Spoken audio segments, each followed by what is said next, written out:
വീട്ടിലാകെ പ്രശ്നമോടെ. ബാങ്കിലാണെങ്കിൽ daily കയറിയിരുന്നു. ആകെ കടത്തില്ല. ഒരു കാര്യം ചെയ്യും, തൽക്കാലം ഇതുകൊണ്ട് പണം വെച്ചു. ഇതൊന്നും വേണ്ടായിരുന്നു. കുഴപ്പമില്ല. ഒരു യുഗം ഞാൻ തപസിരുന്നു ഒന്നു കാണുവാൻ. കഴിഞ്ഞ കാലം കൊഴിഞ്ഞ സുമം പൂത്തുവിടർന്നു.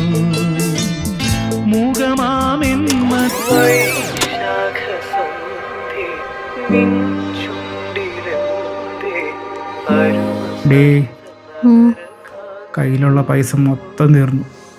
അടിക്കാനാണെങ്കിൽ സാധനമില്ല. പിന്നെ നമ്മൾ എന്ത് ചെയ്യും?